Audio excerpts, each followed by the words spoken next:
Steph Curry gumawa ng kasaysayan sa NBA sa panalo ng Warriors kontra Kings.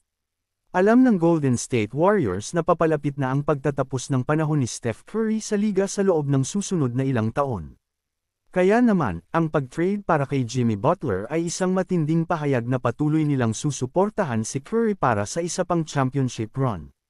Kahit na malapit na siyang magretiro, hindi pa rin bumababa ang antas ng kanyang laro.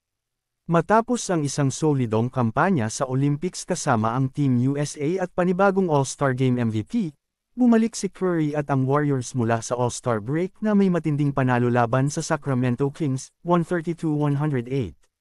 Kahit hindi niya kinailangan maging dominante sa laban na ito, gumawa pa rin siya ng kasaysayan sa NBA. Sa kanyang 20-point performance, naitabla ni Curry si Michael Jordan sa may pinakamaraming laro na may 20 o higit pang puntos para sa isang guard matapos ang edad na 35.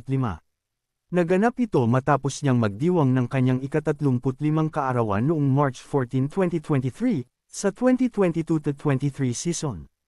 Isa lang ito sa napakaraming milestone na tinatamasa ni Curry sa stretch na ito ng season. Simula nang matapos ang NBA trade deadline, nag-average siya ng mahigit 30 points per game, at hawak ng Warriors ang 4-1 record sa kanilang huling 5 laro.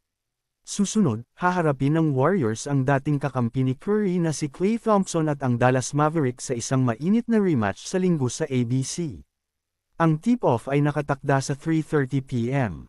EST sa Chase Center, San Francisco.